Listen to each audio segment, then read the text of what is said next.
Hallelujah. നമുക്ക് കൂടുതൽ വിവരങ്ങൾ പറഞ്ഞ സമയം കളയുവാൻ ഇല്ല. നമുക്ക് ഡയറക്റ്റായി ദൈവവചനത്തിലേക്ക് പ്രവേശിക്കാം. കഴിഞ്ഞ ഞായറാഴ്ച ചിന്തിച്ച വേദഭാഗത്തോട് അനുബന്ധമായി നമുക്ക് ഒരു ചില കാര്യങ്ങൾ കൂടെ ധ്യാനിപ്പാൻ പരിശുദ്ധാത്മാവ് നമ്മെ സഹായിക്കട്ടെ. കഴിഞ്ഞ ഞായറാഴ്ച നമ്മൾ യെശയ്യാ പ്രവചനം 19-ാം അധ്യായം 3-ാം വാക്യത്തിന്റെ അടിസ്ഥാനത്തിലാണ് ഒരു ചില കാര്യങ്ങൾ ധ്യാനിപ്പാൻ കഴിഞ്ഞത്. അവിടെ നമ്മൾ ഇങ്ങനെ വായിച്ചു, The spirit of Egypt shall fail and I will destroy the counsel of Egypt.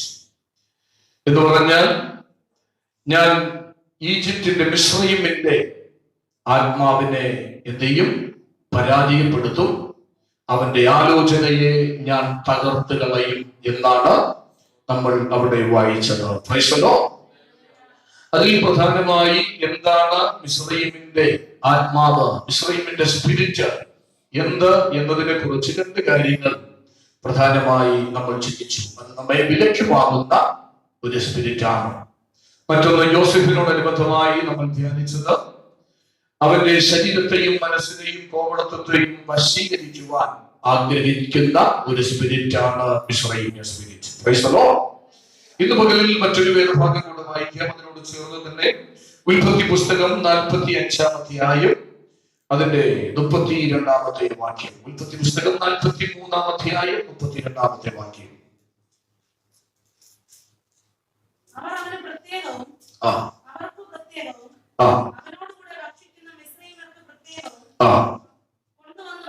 കൊണ്ടുവന്ന് വച്ചു. മിസ്രയീമ്യർ എബ്രായരോട് കൂടെ ഭക്ഷണം കഴിക്കുകയില്ല, അത് മിസ്രയീമ്യർക്ക് വെറുപ്പ് ആകും. ഇവിടെ പരിശുദ്ധാത്മാവ് വ്യക്തമാക്കിയിരിക്കുന്ന ഒരു ചിന്ത ഇങ്ങനെയാണ്: മിസ്രയീമ്യർ എബ്രായ വ്യക്തികളോട് കൂടെ ഭക്ഷണം കഴിക്കുകയില്ല, അത് അവർക്ക് വെറുപ്പാകുന്നു എന്നാണ് എഴുതിയിരിക്കുന്നത്. Price the Lord. ഇതിന്റെ പശ്ചാത്തലം നമുക്കറിയാം. യാക്കോബിന്റെ മക്കൾ ക്ഷാമം നിമിത്തം ആഹാരം കൊള്ളേണ്ടതിന് മിസ്രയീമിൽ ചെന്നിരിക്കുകയാണ്. അവിടെ ചെന്നു, ഒരിക്കൽ ആഹാരമെല്ലാം മേടിച്ചു കൊണ്ടുവന്നു. ആദ്യത്തെ യാത്ര തന്നെ സ്വന്തം സഹോദരന്റെ മുൻപിൽ, ജോസഫിന്റെ മുൻപിൽ ഇവർ മുട്ടുമടക്കേണ്ട ഒരു സാഹചര്യം ഉണ്ടായി. തിരിച്ച് അവർ രണ്ടാമതും ഭക്ഷണം കൊള്ളുവാൻ ബെന്യാമീനെയും ഒക്കെ കൂട്ടി പോയ ആ ദിവസത്തിൽ അവിടെ ഒരുക്കപ്പെട്ട, ഇവർക്ക് വേണ്ടി ഒരുക്കിയതായ ഒരു വിരുന്ന്. ഈ വിരുന്നിൽ മിസ്രയീമ്യർ അവരുടേതായ നിലയനുസരിച്ചാണ് ഇവർക്കുള്ള ആഹാരത്തിനുള്ള ഇരിപ്പിടങ്ങൾ ക്രമീകരിക്കുവാനിടയായത്. ഇവിടെ നമ്മൾ വായിച്ചത് മിസ്രയീമ്യർ എബ്രായ ജനതയോട് എന്ത് ചെയ്യത്തില്ല? ഭക്ഷണം കഴിക്കത്തില്ല, അതവർക്ക് വെറുപ്പാണ്. ഇവിടെ ബെന്യാമീനും തന്റെ സഹോദരന്മാരും ജോസഫും ഉണ്ട്. അപ്പോൾ നമ്മളിവിടെ വായിച്ചത് ഇങ്ങനെയാണ്: അവന് പ്രത്യേകവും അവർക്ക് പ്രത്യേകവും, അവനോടുകൂടെ ഭക്ഷിക്കുന്ന മിസ്രയീമ്യർക്ക് പ്രത്യേകവും. നിങ്ങൾ ശ്രദ്ധിക്കേണ്ട ഒരു പദം, അവനോടുകൂടെ ഭക്ഷിക്കുന്ന മിസ്രയീമ്യർ. അവനോടുകൂടെ ഭക്ഷിക്കുന്നവർ ആരെന്ന് ചോദിച്ചാൽ ജോസഫിനോടുകൂടെ ഭക്ഷിക്കുന്നവരാണ്. അവിടെ ആദ്യത്തെ ഭാഗം അവന് പ്രത്യേകം, അത് ബെന്യാമീനെ കുറിക്കുന്ന ഒരു പദമാണ്. അടുത്ത ഭാഗം അവർക്ക് പ്രത്യേകം, അവന്റെ മറ്റു സഹോദരന്മാരെ കുറിക്കുന്ന പദമാണ്. അപ്പോൾ ജോസഫിനും അവൻ മറ്റു മിസ്രയീമ്യർക്കും ഒരുമിച്ചും മറ്റുള്ളവർക്ക് പ്രത്യേകിച്ചും എന്ന നിലയിൽ അവിടെ ഭക്ഷണ ക്രമീകരണത്തിനുള്ള ഒരു ഇരിപ്പിടം എന്ത് ചെയ്തിട്ടുണ്ട്? ക്രമീകരിച്ചിട്ടുണ്ട്. കാരണം മിസ്രയീമ്യർ ഒരു കാരണവശാലും എബ്രായരോടുകൂടെ എന്ത് ചെയ്യത്തില്ല? ഭക്ഷണം കഴിക്കത്തില്ല, അതവർക്ക് വെറുപ്പാണ്. അവർ അവരെ ഇഷ്ടപ്പെടുന്നില്ല, അവരോടുകൂടെയുള്ള കൂട്ടായ്മ ഇഷ്ടപ്പെടുന്നില്ല, അവരോടുകൂടെയുള്ള സഹിത്വം ഇഷ്ടപ്പെടുന്നില്ല. ഒറ്റ വാക്കിൽ ഇങ്ങനെ പറയാ, ജാതി വ്യവസ്ഥ ഇന്ന് തുടങ്ങിയതല്ല, അന്ന് മുതലേ ഉള്ള ഒരു കാര്യം തന്നെയാണ്. Price the Lord. എന്ന് പറഞ്ഞാൽ ഇത് ഒരു മിസ്രൈമ്യ സ്പിരിറ്റാണ്. അവൻ ദൈവസഭയെ ഇന്ന് എല്ലാ മേഖലയിലും തകർത്തുകൊണ്ടിരിക്കുന്ന ഒരു പ്രധാനപ്പെട്ട ശത്രുവിന്റെ ആയുധമാണ് ജാതി, നിറം, വർണ്ണം, കുലം. ഇവയുടെ പേരിൽ ഓരോരുത്തരെ അടിച്ചമർത്തിക്കൊണ്ടിരിക്കുന്ന ഒരു കാലഘട്ടത്തിലാണ് ആധുനിക കാലഘട്ടത്തിലെ ക്രൈസ്തവ സഭ ഈ കൃപായുഗത്തിൽ മുന്നോട്ട് പോയിക്കൊണ്ടിരിക്കുന്നത്. Price the Lord. നമ്മള് ഈ വടക്കൻ കേരളത്തിലൊക്കെ ചെന്ന് കഴിഞ്ഞാൽ കറുത്തവന് ഒരു പള്ളി, വെളുത്തവന് വേറൊരു വലിയ പള്ളി. അത് നമ്മുടെ ഈ തെക്കൻ നാട്ടിലും അത് നമുക്ക് ദർശിക്കുവാൻ കഴിയും. താഴജാതിക്കാരന് ഒരു പള്ളി, ഉയർന്ന ജാതിക്കാരന് മറ്റൊരു പള്ളി. അങ്ങനെ ഒരു സ്ഥിതിവിശേഷം ഇന്ന് നമ്മുടെ നാട്ടിൽ സുലഭമായി നമുക്ക് കാണുവാൻ കഴിയും. ജാതി വ്യവസ്ഥകൾക്കും സമ്പ്രദായങ്ങൾക്കും നമ്മൾ സ്ഥാനം കൊടുക്കുന്നില്ല എന്ന് പറയുമ്പോൾ തന്നെയും നമ്മൾ താഴജാതിക്കാരെ കാണുമ്പോൾ അവരെ വളരെ പുച്ഛത്തോടെ വീക്ഷിക്കുന്ന ആൾക്കാർ, പെന്തക്കോസ്തുകാർ ഇന്ന് ദൈവസഭയ്ക്കകത്തുണ്ട് എന്നത് ഒരിക്കലും നിരാകരിക്കുവാൻ കഴിയുന്ന ഒരു വസ്തുതയല്ല. Price the Lord. നമുക്കറിയാം, നമ്മുടെ ഈ രാജ്യം, നമ്മൾ വസിക്കുന്ന ഈ രാജ്യം നിരവധി അന്ധവിശ്വാസങ്ങളും പലതരത്തിലുള്ള ആചാരങ്ങളും കൊണ്ട് നിറഞ്ഞതായ ഒരു രാജ്യമാണ് ഇന്നും. ഇതിനേക്കാൾ മുൻകാലങ്ങളിൽ ഭയങ്കരമായ നിലയിലുള്ള ആചാരാനുഷ്ഠാനങ്ങളാണ് ഇവിടെ നിലനിന്നിരുന്നത്. അതുപോലെ ജാതി വ്യവസ്ഥിതി അവർ ശക്തമായി ഇന്നും നിലനിൽക്കുന്ന ഒരു രാജ്യമാണ് നമ്മുടെ രാജ്യം. ഇവിടെ വലിയ വലിയ സവർണരും വർണ്ണരും എന്നിങ്ങനെ പലതരത്തിലുള്ള വിവിധങ്ങളായ ഗ്രൂപ്പുകൾ നമുക്ക് ദർശിക്കാൻ കഴിയും.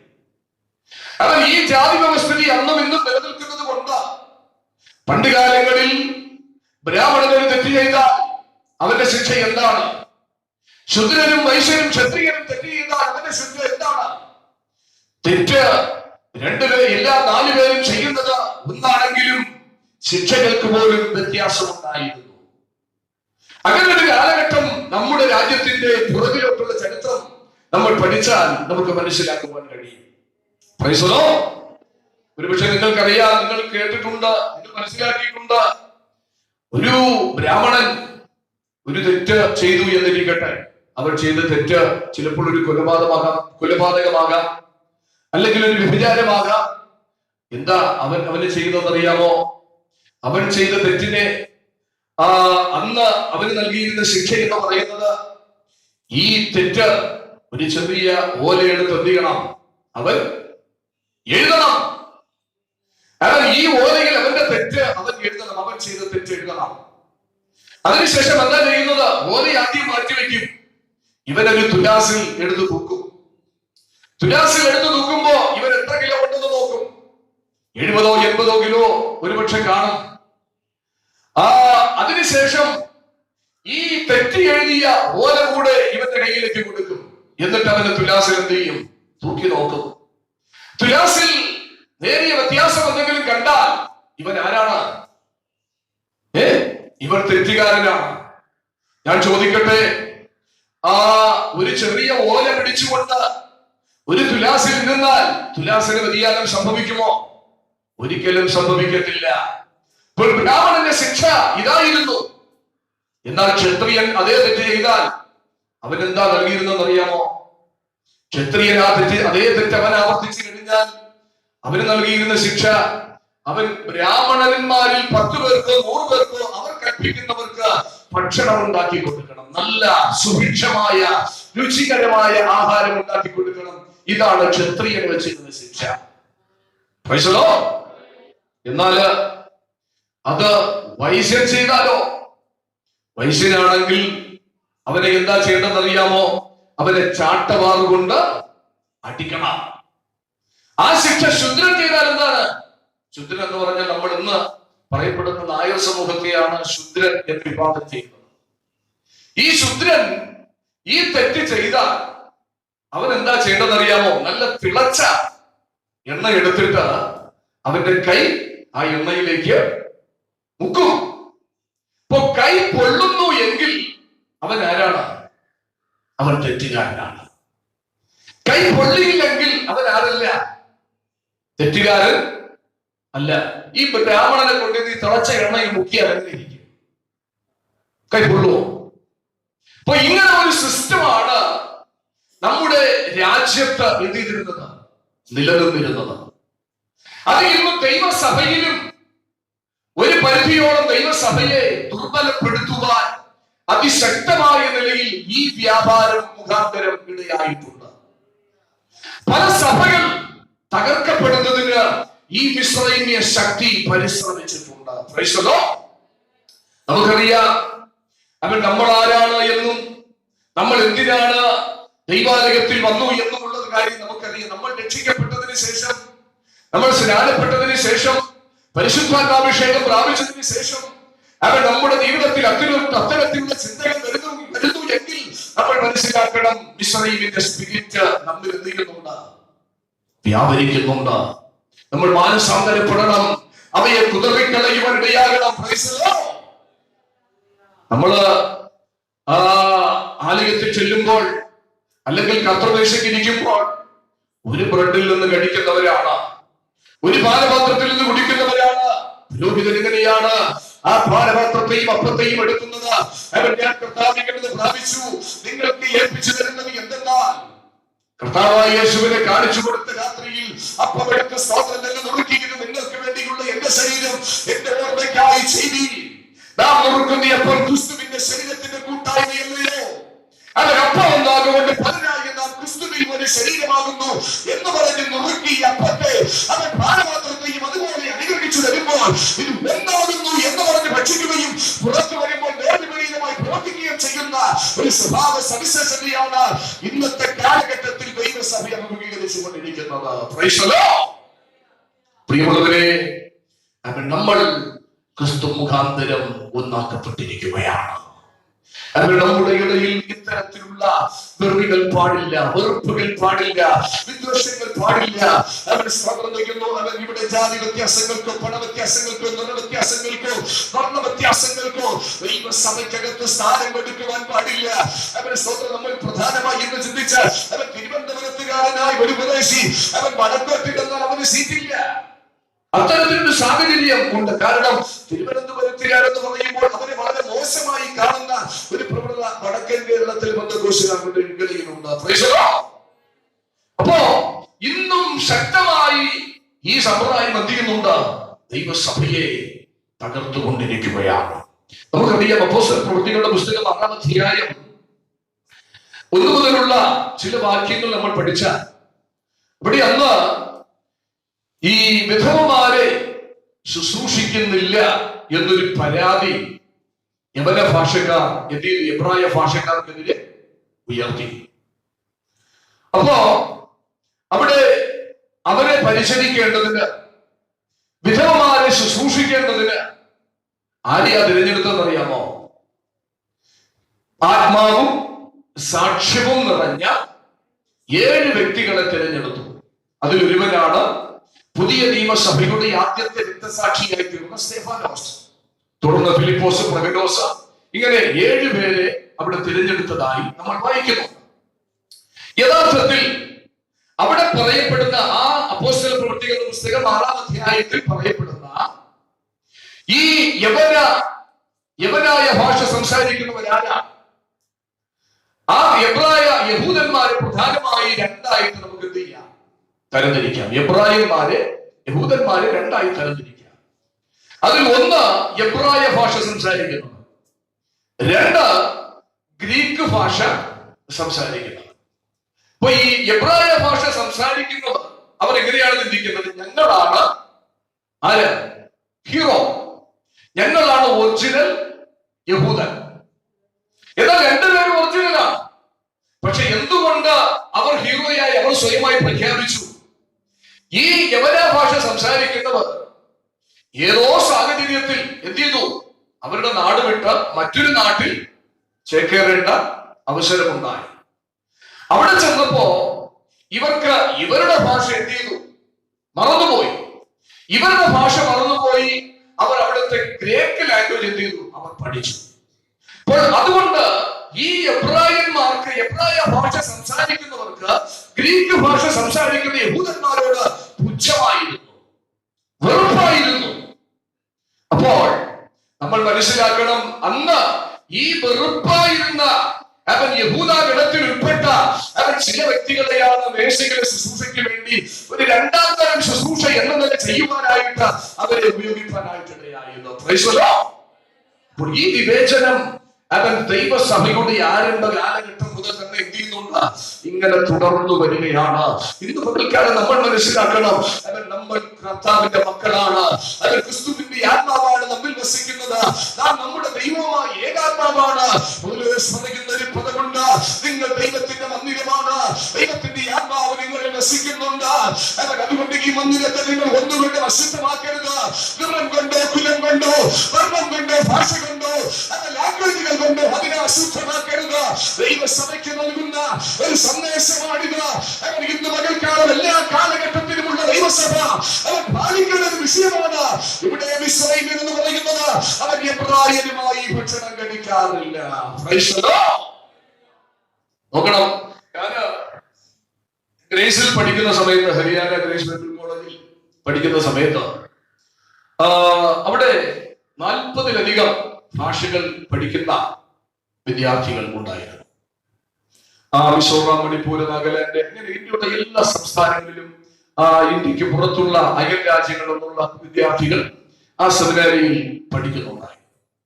അതില് ഈ നാഗാലാൻഡുകാർ അവര് പല ട്രൈബുകളാണ്. ഓരോ ട്രൈബുകൾ, ഓരോ ഗോത്രങ്ങൾ അവരെ തിരിച്ചറിയുന്നത് അവർ ഉപയോഗിക്കുന്ന ഷാളുകളിലൂടെയാണ്. നല്ല ഷാളുകളാണ്, അവർ മനോഹരമായ നിലയിൽ ഷാളുകൾ ഉണ്ടാക്കും. എന്റെ കയ്യിൽ ഒന്നായിട്ടുണ്ട്. അപ്പോൾ വളരെ മനോഹരമായ ഷാളുകൾ അവർ ഉപയോഗിക്കാം. അവരുടെ ആ ഉടുക്കുന്ന രീതി, അതിൽ പ്രത്യേകമായി ഓരോ ട്രൈബിന്റെ സിംബൽ വരത്തക്ക നിലയിലാണ് അവരുടെ ഷാളുകൾ എന്ത് ചെയ്തിരിക്കുന്നത്, അവർ ചെയ്തിരിക്കുന്നത്, ഇത് വെച്ചിരിക്കുന്നത്. ആ ഷാളിനെ കാണുമ്പോൾ അവർ പറയും, ഇത് ഇന്ന ട്രൈബിൽ ഉള്ളവനാണ്. അവിടെ 18-ലധികം ഗോത്രങ്ങളുണ്ട്. ഈ 18-ലധികം ട്രൈബിലുള്ളവർക്കും ഒരു ചർച്ചിൽ അവിടെ പോകാനായിട്ട് അനുവാദം ഇല്ല. ഈ 18 ഗോത്രത്തിലുള്ളവർക്കും 18 തലത്തിലുള്ള ചർച്ചുകളാണ്. അവർക്ക് അവിടെ മാത്രമേ പോകാം. പക്ഷേ ഈ 18 ട്രൈബിലുള്ളതും അവൻ ഏകദേശം ഇവിടെയും ഉണ്ട്. പക്ഷെ ഇവിടെ വന്നപ്പോഴോ എന്താ, എല്ലാവർക്കും ഒരു ചാപ്പലാണ്, ഒരിടത്താണ് ആരാധിക്കുന്നത്. അവിടെ വ്യത്യാസമില്ല, അവിടെ നിറമില്ല, അവിടെ കറുത്തവനുണ്ട്, അവിടെ വെളുത്തവനുണ്ട്, അവിടെ ഗോത്ര വ്യത്യാസമില്ല. ഞാൻ പറഞ്ഞതിന്റെ സാരം, നമ്മൾ എല്ലാവരും ക്രിസ്തുവിൽ ഒന്നാണ്. നമ്മുടെ ഇടയിൽ യാതൊരു ചേരുകളുമില്ല, നമ്മുടെ ഇടയിൽ യാതൊരു വിഭിന്നതകളുമില്ല. ആദിവാസി എന്നോ, ഗോത്രവർഗക്കാരനെന്നോ, കരാറായെന്നോ, സുറിയാനിയെന്നോ, ദളിതനെന്നോ, നാടാനെന്നോ, അങ്ങനെ യാതൊരു വ്യത്യാസവും ദൈവ പൈതന്റെ ഇടയിലില്ല. അത് നമുക്ക് ആരോടും വെറുപ്പില്ല, ആരോടും വ്യത്യാസമില്ല. നമ്മൾ ദൈവത്തിന്റെ മക്കളാണ്. യേശുവിന്റെ രക്തമാണ് നമ്മുടെ ശരീരത്തിൽ എടുക്കുന്നത്. ഓളപ്പത്തിന്റെ അംശികളാണ്. അതുകൊണ്ട് ദൈവസഭയ്ക്കകത്ത് ഈ സ്പിരിറ്റ് അത് അനുവദനീയമല്ല, അത് ദൈവം മറക്കുന്ന ഒരു കാര്യം കൂടെയാണ്. ഇവിടെ നിങ്ങൾ മനസ്സിലാക്കണം, ഇവിടെ ഈ മിസ്രൈമ്യർ ഇവർക്ക് ഭക്ഷണം ഒരുക്കിയ ക്രമത്തിൽ ജോസഫിനെ എന്ത് ചെയ്തു? അവരോടുകൂടെ ജോസഫിന് ഒരു കസേര കൊടുത്തു. പക്ഷെ തന്റെ സഹോദരന്മാർക്ക് ഒരു സെപ്പറേഷൻ, അവരെ അവരിൽ നിന്ന് വേർപെടുത്തുന്നത് കാണാം. എന്ന് പറഞ്ഞാൽ ഇവന്റെ സ്വഭാവം, ഇവൻ വേഷം കെട്ടാൻ മിടുക്കനാണ്. എന്ന് പറഞ്ഞാൽ അവന്റെ കാര്യം നേടാൻ വേണ്ടി, ഇപ്പൊ ജോസഫ് ഇവിടെ വന്നത് എന്തിനാണ്? എങ്ങനെയാണ് ജോസഫ് അവിടുത്തെ പ്രധാനിയായത്? ഒരു സ്വപ്ന മുഖാന്തരമാണ്. ഫറവോൻ കണ്ട ഒരു സ്വപ്നമാണ് ഇതിനെല്ലാം കാരണം. അപ്പോ ഈ ദേശത്ത് ഒരു ഭയങ്കരമായ ക്ഷാമം വരാൻ പോകുന്നു. ഈ ക്ഷാമത്തിൽ നിന്ന് ഈ രാഷ്ട്രത്തെ പിടിച്ചു നിർത്തണമെങ്കിൽ, ഈ രാഷ്ട്രത്തിലുള്ള ജനത്തിന് ഭക്ഷണം കൊടുക്കണമെങ്കിൽ, ഈ രാഷ്ട്രത്തെ ക്ഷേമത്തോടെ നിർത്തണമെങ്കിൽ യോസേഫിനെ പോലെ ദൈവകൃപയുള്ളവൻ ആവശ്യമാണ്, അഭിഷേകമുള്ളവൻ ആവശ്യമാണ്. യോസേഫിനെ പോലെ പരിശുദ്ധാത്മാവിന്റെ ജ്ഞാനമുള്ളവൻ ആവശ്യമാണ്. ആവശ്യമാണ്. അതുകൊണ്ട് അവന്റെ കാര്യം നേടുക, അവന്റെ രാജ്യത്തിന് സമർത്ഥിക്കുക, അവന്റെ രാജ്യത്തിന് മുന്നേറ്റത്തിന് അവൻ ജോസഫിനെ അവർ മുന്നിൽ നിർത്തുവാനിടയായി. അവന്റെ ഇരട്ടത്താപ്പ് നമുക്ക് അവിടെ ദർശിപ്പാൻ കഴിയും. അവന്റെ ഡബിൾ ആക്ട് അവൻ നമുക്ക് അവിടെ നന്നായി കാണാൻ കഴിയുന്നുണ്ട്. അവൻ ഒറ്റവാക്കിൽ പറയട്ടെ, അവൻ സ്തോത്രം ചെയ്യുന്നു. ഇന്ന് പകൽക്കാലം അവൻ തമ്പുരാൻ നമ്മെ വിളിച്ചിരിക്കുന്ന വിളി വിട്ട അവൻ നമ്മൾ മാറിപ്പോകരുത്. അവൻ നമുക്ക് ഇരട്ടത്താപ്പുകൾ വേണ്ട, ഡബിൾ ആക്ടുകൾ വേണ്ട. അവൻ നമ്മൾ എല്ലാവരും ക്രിസ്തുവിൽ ഒന്നാണ് എന്ന ചിന്ത മാത്രം മതി. അവൻ ഫിലിപ്പിയ ലേഖനത്തിൽ നമ്മൾ വായിക്കുന്നത് പോലെ ഏക സ്വഭാവം, ഏകഭാവം, ഏക സ്നേഹം കൊണ്ട് അവൻ നമ്മുടെ ആത്മീയ ജീവിതത്തിന്റെ നല്ല നടപ്പ് നമുക്ക് തുടരുവാൻ പരിശുദ്ധാത്മാവ് എന്നെയും നിങ്ങളെയും അധികാരപ്പെടുത്തട്ടെ. ഒന്ന് നമ്മൾ ഇന്ന് പകൽക്കാലം ചിന്തിച്ചത്, മിസ്രയീമ്യർ എബ്രായരോട് ഭക്ഷണം കഴിക്കുന്നത് അവർക്ക് വെറുപ്പാകുന്നു. രണ്ട്, അവൻ 1-ാം അധ്യായം, പുറപ്പാട് പുസ്തകം 1-ാം അധ്യായം അതിന്റെ 13-11 വാക്യങ്ങൾ വായിച്ചാട്ട്. എബ്രായർ പുറപ്പാട് പുസ്തകം 1-ാം അധ്യായം 11 മുതൽ 13 വരെയുള്ള വാക്യങ്ങൾ.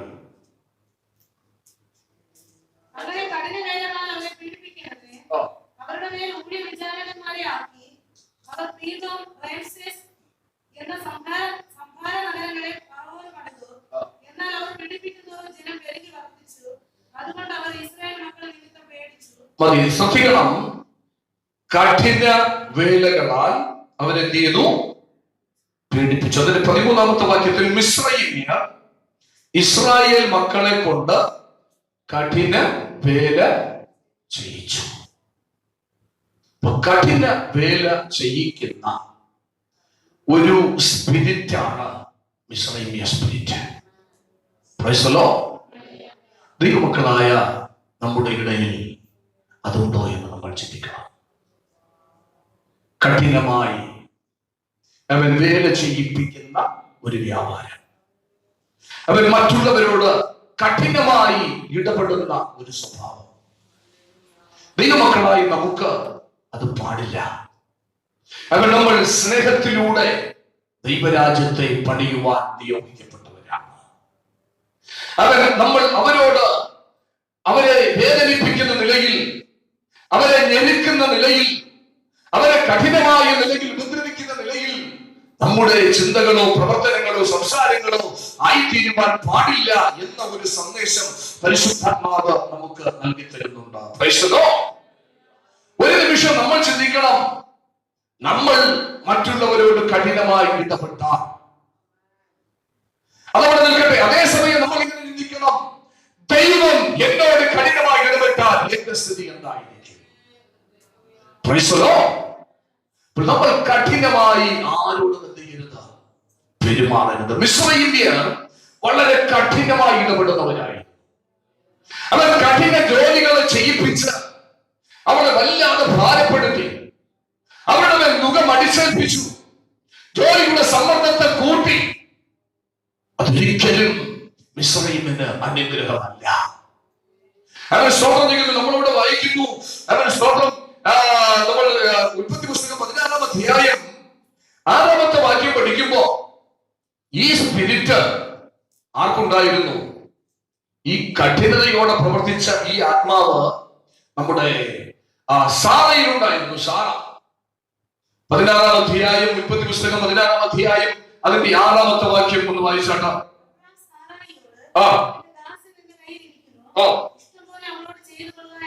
ഇഷ്ടം പോലെ അവളോട് ചെയ്തു കൊള്ളുക എന്ന് പറഞ്ഞു. സാറ അവളോട് കാഠിന്യം തുടങ്ങിയപ്പോ അവളെ വിട്ട് എന്ത് ചെയ്തു? ഓടിപ്പോയി. Price the Lord. അപ്പോൾ ഇന്ന് അനേക വീടുകളിൽ ഈ കാഠിന്യം വച്ചു പുലർത്തുന്നവരുണ്ട്. ചില കുടുംബത്തിലെ ഭാര്യമാർ ഭർത്താക്കന്മാരോട് കഠിനമായി ഇടപെടുന്ന ചില കുടുംബങ്ങളുണ്ട്, അല്ലെ? ഒരു മെഷീൻ പോലെ എന്ത് ചെയ്യും? ഭർത്താവിനെ വേണ്ടവണ്ണം ഉപയോഗിക്കുന്ന ഭാര്യമാരുണ്ട്. അതുപോലെ ആട്ടുകല്ല് പോലെ ഉപയോഗിക്കുന്ന ഭർത്താക്കന്മാരുമുണ്ട്, ഭാര്യമാരെ, അല്ലേ?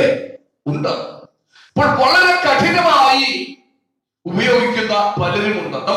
നമ്മളൊരു ഗവൺമെന്റ് ഓഫീസിൽ ചെല്ലുമ്പോ ചില ഉദ്യോഗസ്ഥർ വളരെ കഠിനമായി നമ്മളോട് ഇടപെടാറുണ്ട്.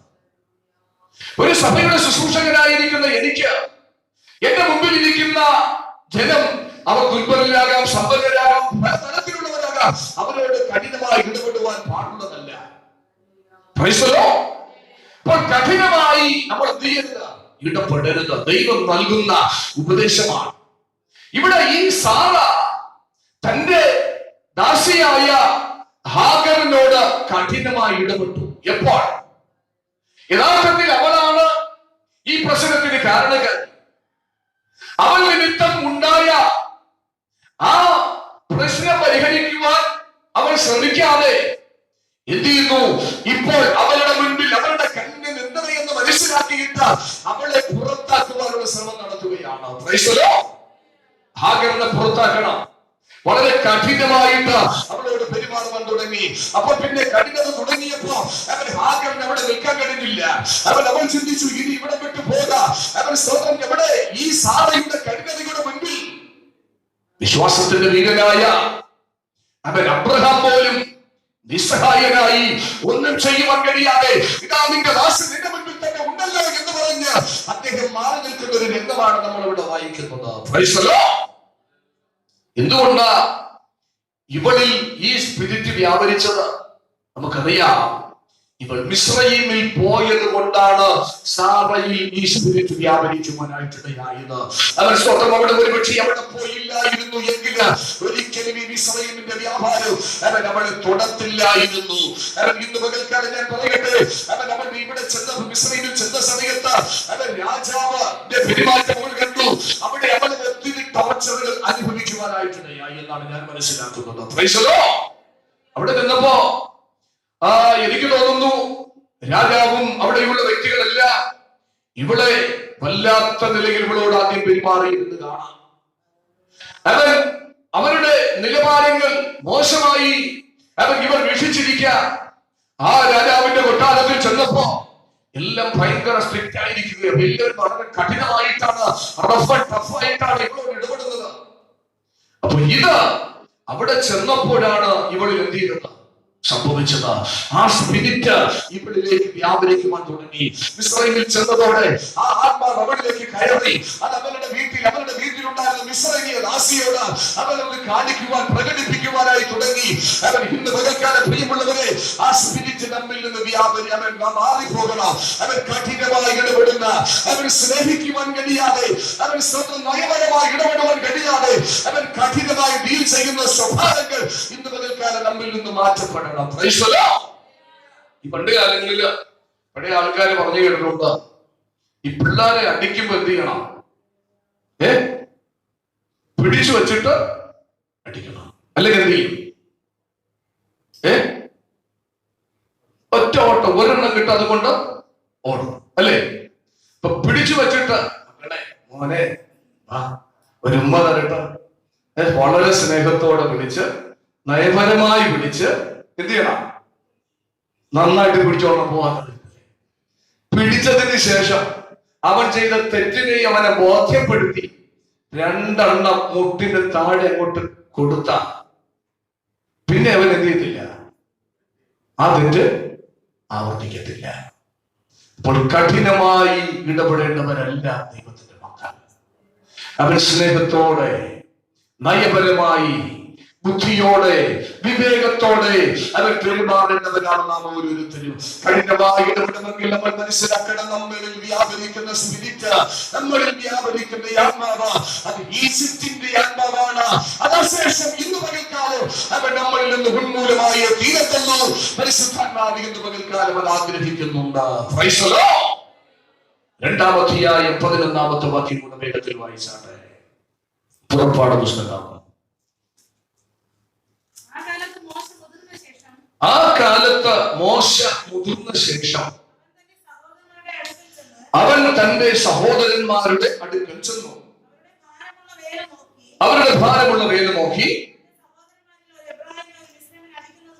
തന്റെ സഹോദരന്മാരിൽ ഒരുവനെ, എന്ന് പറഞ്ഞാൽ ഒരു എബ്രായനെ, മിസ്രയീമിൽ എന്ത് ചെയ്യുന്നു?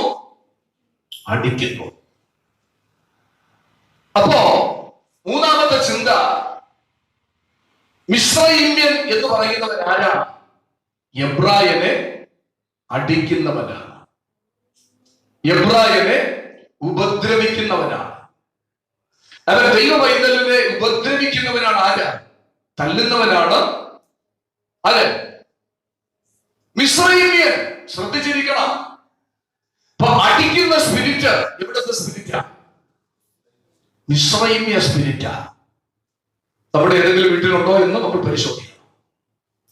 ചില സമയത്ത് നമ്മുടെ കോപം അങ്ങോട്ട് മുഴുത്തിട്ട് അവൻ പല്ല് കടിച്ച് പിടിച്ച് എന്ത് ചെയ്യും? നല്ല രണ്ട് പൂശൊക്കെ പൂശും. അപ്പോ ഈ സ്പിരിറ്റ് എവിടത്തെ സ്പിരിറ്റാണ്? അവിടെ നിന്ന് വന്നതാണ്. അവിടെ പോയപ്പോ നമ്മുടെ കൂടെ വന്നതാണ്. ഇന്ന് പകലിൽ അത്തരത്തിലുള്ള ആത്മാവ് നമ്മുടെ ജീവിതത്തിൽ, നമ്മുടെ വ്യക്തിപരമായ അനുഭവങ്ങളിൽ ഉണ്ടെങ്കിൽ അവൻ അതിനെ പുറത്തറിയുക. പരിശുദ്ധാത്മാവ് ദൈവസഭയെ ഇന്ന് പകൽക്കാലം ബുദ്ധിപദേശിക്കുകയാണ്. അവൻ ചിലര് ഭാര്യയെ തല്ലുന്ന ഭർത്താക്കന്മാരുണ്ട്, ഭർത്താവിനെ തല്ലുന്ന ഭാര്യമാര് 21-ാം നൂറ്റാണ്ടിൽ ഉണ്ട് എന്നുള്ളത് വളരെ സന്തോഷം നിറഞ്ഞ കാര്യമാണ്. കാരണം അങ്ങനെയായിപ്പോയി, നമ്മുടെ ചുറ്റുപാടുകൾ അങ്ങനെയായിപ്പോയി. അടങ്ങി ഒതുങ്ങി ഇരിക്കണം എന്ന് തമ്പുരാൻ പഠിപ്പിച്ച വചനമെല്ലാം ഇന്ന് എന്ത് ചെയ്തു? എല്ലാം കാറ്റിൽ പറത്തി. ഇന്നെല്ലാം തോന്നിയാസം പോലെയാണ്. അവൻ ദൈവമക്കളായി നമ്മുടെ കുടുംബങ്ങളിൽ അത്തരത്തിലുള്ള അവസ്ഥകൾ ഉണ്ടാകരുത്. തമ്മിൽ നമ്മൾ എന്ത് ചെയ്യരുത്? തമ്മില് നമ്മൾ അടിക്കരുത്. നമ്മൾ അടിക്കരുത്. അതൊരു മിസ്രയീമ്യ സ്പിരിറ്റാണ്. പ്രശ്നങ്ങൾ വരാം, ചില പ്രതിസന്ധികൾ, ചില വാഗ്വാദങ്ങൾ, ചില നമുക്ക് തമ്മിൽ അഡ്ജസ്റ്റ് ചെയ്യാൻ പറ്റാത്ത ചില സാഹചര്യങ്ങളൊക്കെ ഉണ്ടാകാം. അവിടെ എല്ലാം നമ്മൾ വളരെ സ്നേഹത്തോടെ ഇടപെടണം, വളരെ താഴ്മയോടെ ഇടപെടണം, സഹിഷ്ണുതയോടെ ഇടപെടണം. നമ്മുടെ മർക്കോസ് സുവിശേഷത്തിൽ ഒരു വ്യക്തിയെ കാണുന്നുണ്ട്. അവൻ ബഹുകാലമായി ചങ്ങലകൾ ധരിച്ചവനാണ്, വസ്ത്രം ധരിക്കാത്തവനാണ്. അവന്റെ പാറകളുടെയും കല്ലറുകളുടെ ഇടയിലുമൊക്കെയാണ്. ഇവൻ എന്ത് ചെയ്യുന്നു? സ്വന്തമായി ശരീരത്തെ എത്തിക്കുന്നു, തല്ലുന്നു, മുറിപ്പെടുത്തുന്നു, വേദനിപ്പിക്കുന്നു. അവൻ സ്വന്തം ശരീരത്തെ, അവന് സ്വന്തം നമ്മുടെ കുടുംബത്തിലെ കുടുംബനായിക ഭാര്യ എന്ന് പറയുന്നവൾ ആരാണ്? അസ്ഥിക്കസ്ഥിയാണ്, മാംസത്തിന് മാംസമാണ് എന്ന് പറഞ്ഞാൽ സ്വന്തം ശരീരത്തെയാണ് അവൻ നിങ്ങൾ നിന്റെ ഭാര്യയെ തല്ലുമ്പോൾ നിങ്ങളുടെ ശരീരത്തെയാണ് നിങ്ങൾ ഖണ്ഡിപ്പിക്കുന്നത്, നിങ്ങളുടെ ശരീരത്തെയാണ് നിങ്ങൾ മുറിപ്പെടുത്തുന്നത്. അവൻ പരസ്പരം അങ്ങോട്ടും ഇങ്ങോട്ടും അങ്ങനെ തന്നെ ചിന്തിക്കുവാനിടയാകുക. അവൻ അടിക്കുന്ന സ്പിരിറ്റ് അതൊരു മിസ്രയീമ്യ സ്പിരിറ്റാണ്. അവൻ സങ്കീർത്തനം 55-ാം സങ്കീർത്തനം 9-ാമത്തെ 9-10 വാക്യങ്ങൾ നമ്മൾ പഠിക്കുമ്പോ അവൻ അവിടെ വായിക്കുന്ന ഒരു പദമുണ്ട്: കർത്താവെ, സംഹരിച്ച് അവരുടെ നാവുകളെ ചിന്തിക്കളയണമേ. ഞാൻ നഗരത്തിൽ അതിക്രമവും കലഹവും കണ്ടിരിക്കുന്നു. അടുത്ത വാക്യത്തിൽ, രാവും പകലും അവർ അതിന്റെ മതിലുകളിന്മേൽ ചുറ്റി സഞ്ചരിക്കുന്നു. രാവും പകലും അവർ അതിന്റെ മതിലുകളിന്മേൽ. അവർ എന്നിവിടെ കുറിച്ചാണ് പറയുന്നത്. കലഹവും അതിക്രമവും അവരുടെ മതിലിന്റെ എന്ത് ചുറ്റി സഞ്ചരിക്കുന്നു എന്ന് പറഞ്ഞാൽ നമ്മുടെ വീട്ടിനകത്ത് അവൻ പ്രവേശിക്കുവാൻ വേണ്ടി ഈ കലഹക്കാരൻ, ഈ അതിക്രമക്കാരൻ അവൻ നമ്മുടെ ചുറ്റിലും ഇങ്ങനെ ചുറ്റിക്കൊണ്ടിരിക്കുകയാ. ഒരു ചെറിയ അവസരം അവൻ നോക്കി നിൽക്കുകയാ. അവൻ തമ്മിലൊരു അവൻ സ്വരച്ചേർച്ച കാണുന്നത് കാണുമ്പോ അവൻ പരസ്പരം ചില തെറ്റിദ്ധാരണകൾ, ചില പിശകുകൾ അവൻ കാണുമ്പോൾ ഈ അവസരത്തെ മുതലെടുത്ത് ഇവൻ എന്ത് ചെയ്യുന്ന ഈ പ്രതികാരകൻ, ഈ കലഹക്കാരൻ ഇവൻ നമ്മുടെ വീട്ടിനകത്തേക്ക് ചാടി കയറുവാനിടയാക്കിയിരുന്നു. ഇവൻ ചാടി കയറി അവസാനം രക്തച്ചൊരിച്ചില്ലായിരിക്കും അവസാനിക്കുന്നത്. അതുകൊണ്ട് ഈ കലഹക്കാരന്, ഈ പ്രതികാരനാഹിക്ക് നമ്മുടെ ഭവനത്തിനകത്ത് നമ്മൾ ഇടം കൊടുക്കരുത്. അത് മിസ്രയീമ്യ സ്പിരിറ്റാണ്. അവൻ അങ്ങനെയുള്ളവർക്കുള്ള ശിക്ഷയെ കുറിച്ച് മത്തായി സുവിശേഷത്തിൽ വായിക്കുന്നു. 24-ാം അധ്യായം 49-ാമത്തെ വാക്യം കൂടെ വായിച്ച് അവൻ നമുക്ക് പ്രാർത്ഥിക്കാം. Price the Lord. മത്തായി 24:45 49 വേഗത്തിൽ.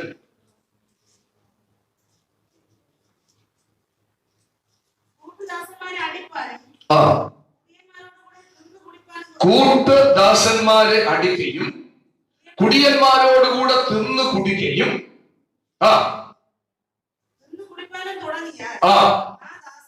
ആ ദാസൻ നിരൂപിക്കാത്ത നാളിലും അറിയാത്ത നാഴികയിലും യജമാനൻ വന്ന് അവൻ എന്ത് ചെയ്യും? ധന്യപ്പിക്കും. എന്നിട്ട് അവന്റെ പങ്ക് ആരോട് കൂടെ നൽകും? കപടഭക്തിക്കാരോട് നൽകും. അവിടെ എന്തുണ്ടാകും? കരച്ചിലും പല്ലുകടിയും ഉണ്ടാകും. അപ്പോൾ ഇവിടെ നമ്മൾ വായിക്കുന്നത്, യജമാനൻ വരുമ്പോൾ വിശ്വസ്തനും ബുദ്ധിമാനുമായി കാണുന്ന ദാസൻ ഭാഗ്യവാൻ എന്ന് പറഞ്ഞുകൊണ്ടാണ് ആ ഭാഗം എന്ത് ചെയ്യുന്നത്? ആരംഭിക്കുന്നത്. യജമാനൻ എന്ന് പറഞ്ഞാൽ നമ്മുടെ കർത്താവ് വരുമ്പോൾ ബുദ്ധിമാനായിരിക്കുന്നവൻ, അവൻ സ്വന്തം വിശ്വസ്തനായിരിക്കുന്നവൻ, അവനെ അങ്ങനെ കാണുന്നവൻ അവൻ ഏറ്റവും ഭാഗ്യവാനാണ്. അങ്ങനെയുള്ളവൻ എന്ത് ചെയ്യും? വിശ്വസ്തനായിരിക്കുന്നവനെ സകലത്തിലും അവൻ എന്ത് ചെയ്യും? മേലധികാരി ആക്കി വയ്ക്കും. എന്നാൽ ഇവൻ ദുഷ്ടദാസനായി തീർന്ന യജമാനൻ വരുന്നത് താമസിക്കുന്നു എന്ന് അവൻ ഹൃദയം കൊണ്ട് പറയുകയും എന്നിട്ട് തന്റെ മറ്റു കൂട്ടുദാസന്മാരെ അടിക്കുകയും അവൻ അതോട് ചേർന്ന് അവൻ സ്തോത്രം ചെയ്യുന്ന മറ്റുള്ളവരോട് ചേർന്ന് അവൻ തിന്നു കുടിക്കുകയും ചെയ്യുവാൻ പോകുന്ന ഒരു ദാസനെ കുറിച്ചാണ് ഇവിടെ പറയപ്പെട്ടിരിക്കുന്നത്. നിലയാത്ത നാഴികയിൽ മനുഷ്യപുത്രൻ വന്ന് ഇവനെ കപടഭക്തിക്കാരോടുകൂടെ ദണ്ഡിപ്പിച്ച് അവരോടുകൂടെ ഇവന്റെ പങ്കിനെ കൊടുക്കും. അവനെ ദണ്ഡിപ്പിക്കും. എന്നിട്ട് കരച്ചിലും പല്ലുകടിയുമുള്ള ആ സ്ഥലത്തിലേക്ക് ഈ അടിക്കുന്നവനെ, ഈ ക്രൂരബുദ്ധി ചുമത്തുന്നവനെ തള്ളിയിടും എന്നാണ് വിശുദ്ധ തിരുവെഴുത്തിൽ നമ്മൾ വായിക്കുന്നത്. അങ്ങനെയെങ്കിൽ ഇന്ന് പകൽക്കാലം നമ്മൾ മനസ്സിലാക്കണം, നമ്മൾ ചെയ്യുന്ന ചെറുതും വലുതുമായ നിസാരമായ പാപങ്ങൾക്ക് പോലും എന്റെ തമ്പുരാൻ ശിക്ഷ വിധിക്കാതിരിക്കത്തില്ല. അതുകൊണ്ട് ഇന്ന് പകൽക്കാലം നമ്മുടെ കുടുംബങ്ങളിൽ, നമ്മുടെ വ്യക്തിപരമായ ജീവിതങ്ങളിൽ ഇത്തരത്തിലുള്ള വ്യാപാരങ്ങൾ അവൻ നമ്മളിൽ വ്യാപരിക്കുന്നുണ്ടെങ്കിൽ ഇന്ന് പകൽക്കാലം നമ്മൾ അതിനെ തകർക്കുവാനിടയാകണം, അതിനെ വിട്ടോടുവാനിടയായി തീരണം. അത് നമ്മുടെ വകയല്ല. അത് വന്നു കഴിഞ്ഞാൽ നമ്മെ തകർക്കൂ, അവൻ നമ്മെ അടിക്കൂ, അവൻ നമ്മെ നെരുക്കൂ, അവൻ നമ്മെ ബന്ധിപ്പിക്കൂ, അവൻ വെറുപ്പുളവാക്കൂ, അവൻ കഠിനമായി നമ്മോട് ഇടപെടുവാനിടയായി തീരൂ. അതുകൊണ്ട് ഈ ശക്തിയെ, ഈ വ്യാപാരത്തെ നമ്മുടെ കുടുംബത്തിൽ നിന്ന് അകറ്റാം, നമ്മുടെ ജീവിതത്തിൽ നിന്ന് അകറ്റാം. അവൻ നമ്മെ തകർക്കുവാൻ ശ്രമിക്കുന്ന, അവൻ നമ്മെ വേർപ്പിക്കുന്ന, നമ്മെ കലഹിപ്പിക്കുന്ന, അവൻ നമ്മെ നശിപ്പിക്കുവാൻ ശ്രമിക്കുന്ന ഈ വ്യാപാരത്തോട് ഇന്ന് പകൽക്കാലം നമുക്ക് വിട പറയാം. എല്ലാ കണ്ണുകളും അടയട്ടെ, എല്ലാ മുടക്കാലുകളും അടങ്ങട്ടെ. അവൻ നമ്മുടെ ആത്മീയ ജീവിതം നമുക്ക് ക്രിസ്തുവിൽ പണിയപ്പെടുവാൻ ദൈവത്തിന്റെ ആത്മാവ് നമ്മെ സഹായിക്കട്ടെ. ഹല്ലേലൂയ. ഇന്ന് പകൽക്കാലം ദൈവകരങ്ങളിലേക്ക് നിമിഷം കൊടുക്കുക, ദൈവസന്നിധിയിലേക്ക് ഏൽപ്പിച്ചു കൊടുക്കുക. അവൻ സ്വന്തം കരച്ചിലും പല്ലുകടിയും അവൻ ഉണ്ടാകുന്ന ദേശമല്ല നമ്മുടെ ദേശം. അവൻ സ്വന്തം ചെയ്യുന്നത് ദൈവത്തെ അനുസരിക്കാത്തവർക്കാണ്, അത് വചനം കൈക്കൊള്ളാത്തവർക്കാണ്. അവൻ വിശ്രയിക്കുന്ന അവൻ ധരിക്കുന്ന ധരിക്കങ്ങൾ ഇന്ന് പകൽക്കാലം കാണുന്നൊരു ദൈവമുണ്ട്. വിശ്രമിയ ശക്തികൾ നിന്റെ കുടുംബത്തിന്റെ, അവൻ നിന്റെ വ്യക്തിഗതമായ ജീവിതത്തിൽ കൊണ്ടുവരുന്ന അവൻ കഠിനതകൾ എന്ന ദൈവം കാണുന്നുണ്ട്. വിശ്രമിയ ശക്തികൾ കൊണ്ടുവരുന്ന വെറുപ്പുകൾ എന്ന ദൈവം കാണുന്നുണ്ട്. അവൻ മറ്റുള്ളവർ നിന്നെ സ്നേഹിക്കുന്നില്ലേ, മറ്റുള്ളവർ എന്നോട് അംഗീകരിക്കുന്നില്ലേ, അവരുടെ മുന്നിൽ നീ വെറുക്കപ്പെടുകയാണ്. അതൊരു വിശ്രമിയ സ്പിരിറ്റാണ്. ഇന്ന് പകൽക്കാലം ദൈവം തകർക്കുക. അവൻ എന്റെ കർത്താവ് ആഗ്രഹിക്കുകയാണ്. ഒരുമിച്ച് ദൈവത്തെ സ്തുതിച്ചാട്ടെ, ഒരുമിച്ച് സ്തോത്രം ചെയ്താട്ടെ. Hallelujah, hallelujah, hallelujah. അവൻ ഈ വിശ്രമിയ ശക്തി അവൻ നമ്മുടെ മേൽ വസിച്ചാൽ അവൻ ആത്മീകമായി മുന്നേറുവാൻ കഴിയത്തില്ല. ദൈവ രാജ്യത്തിലേക്കുള്ള വഴി അടയപ്പെടുകയാണ്. അവൻ കരച്ചിലും പല്ലുകടിയുമാണ് മുന്നിലുള്ളത്. ഇന്ന് പകൽക്കാലം ദൈവജനം ഉണരുക, ദൈവജനം ബലം പ്രാപിക്കുക. അവൻ സ്വപ്നശീലവാനായിരിക്കുമെങ്കിൽ അല്ലെങ്കിൽ ഹൃദയവാനായിരിക്കുക. അവൻ സ്വന്തം ഇന്ന് പകൽക്കാലം ഡബിളാക്കി വേണ്ട വ്യാപാരികളെ പോലെ അവൻ ശ്രദ്ധ മതിലിൽ ഇരിക്കണ്ട, അങ്ങോട്ടോ ഇങ്ങോട്ടോ എന്ന നിലപാടല്ല. അവൻ ഒന്നുകിൽ ഭാവിയായിരിക്കുക, അല്ലെങ്കിൽ വിശുദ്ധനായിരിക്കുക, അവൻ ഒന്നുകിൽ അനാത്മികനായിരിക്കുക, അല്ലെങ്കിൽ ആത്മികനായിരിക്കുക. ദൈവം അതാണ് ഇന്ന് പകൽക്കാലം ദൈവസഭകളിൽ ആഗ്രഹിക്കുന്നത്. Hallelujah, hallelujah, hallelujah. യേശുവിന്റെ മഹത്വം, യേശുവിന്റെ മഹത്വം, യേശുവിന്റെ മഹത്വം. Hallelujah. പരിശുദ്ധനേ, നന്ദിയോടെ സ്തോത്രം, നന്ദിയോടെ സ്തോത്രം. യേശുവിന്റെ നാമത്തില് അവൻ പുറപ്പാട് പുസ്തകം 14-ാം അധ്യായത്തില് അതിന്റെ 10-ാമത്തെ വാക്യത്തിൽ നമ്മൾ വായിക്കുന്നുണ്ട്. അവൻ സ്തോത്രം, ഈ ശക്തി അവൻ ദൈവജനം ഫറവോന്റെ ആധിപത്യത്തിൽ നിന്നും പുറത്തു വന്ന് അവൻ സ്തോത്രം ചെങ്കടൽ തീരത്ത് വന്നു നിൽക്കുമ്പോൾ അവൻ സ്തോത്രം ഈ ശക്തി അവരെ പിന്തുടരുകയാ. അവരെല്ലാം ദൈവജനം സ്തോത്രം നേടാട്ടെ. അവൻ നിങ്ങൾ വിട്ടാലും അവൻ നിങ്ങളെ പിന്തുടരുന്ന ശക്തിയാണ്. നിങ്ങളെ പിന്തുടരുന്ന ശക്തിയാണ്. ഇന്ന് പകൽക്കാലം ഇതിനെ തകർത്തേ മതിയാകൂ. ഇന്ന് പകൽക്കാലം ഇതിനെ തകർക്കണമെന്ന് നിങ്ങൾ ആഗ്രഹിക്കുന്നു. അവൻ പുറകിൽ ജനക്കറകളുമായി വരുന്നുണ്ട്. ശക്തമായ സൈനിക സമൂഹവുമായി പിന്തുടരുന്നുണ്ട്. എന്തിന് പിന്നെയും ഇസ്രായേലിലേക്ക് കൊണ്ടുപോകണം, ഇസ്രായേലിലേക്ക് കൊണ്ടുപോകണം, ഇസ്രായേലിൽ തകർത്തുകളാണ്. ഹല്ലേലൂയ. കണ്ണിന്റെ വേലകളാൽ പീഡിപ്പിക്കണം. ഇന്ന് പകൽക്കാലം നിന്നെ പീഡിപ്പിക്കുവാൻ ശ്രമിക്കുന്ന, നിന്റെ പിന്തിരിഞ്ഞ് പുറകിലോട്ട് പിന്നെയും കൊണ്ടുപോകുവാൻ ശ്രമിക്കുന്ന ഈ ഇസ്രായേലിലെ ശക്തിയെ എന്റെ കർത്താവ് ചെങ്കടലിൽ മുക്കുവാൻ, അവൻ ചെങ്കടലിൽ മുക്കിക്കളയുവാൻ എന്റെ ദൈവത്തിന് പദ്ധതിയുണ്ട്. എന്റെ ദൈവത്തിന് പദ്ധതിയുണ്ട്. വിശ്വസിക്കുന്ന ദൈവത്തിന്റെ ഏറ്റെടുത്താണ്. ഇന്ന് പകൽക്കാലം ഓർമ്മിച്ച് ദൈവത്തെ ശ്രമിച്ചാട്ട് ഇന്ന് പകൽക്കാലം ഹല്ലേലൂയ. അവൻ എന്നെ പിന്തിരിപ്പിക്കുവാൻ ശ്രമിക്കുന്ന പിന്നെയും ഇസ്രായേലിന്റെ ഭാരതത്തിലേക്ക്, ഇസ്രായേലിലേക്ക്, അവൻ ചെയ്തികളിലേക്ക് അവൻ വഴിതിരിച്ചു വിടുവാൻ ശ്രമിക്കുന്ന ആ ദുഷ്ട വ്യാപാരത്തെ യേശുവിന്റെ നാമത്തില്, യേശുവിന്റെ നാമത്തില് ഇന്ന് പകൽക്കാലം ശാസിക്കുന്ന കർത്താവ് ജയമെടുക്കുകയാണ്, ജയമെടുക്കുകയാണ്.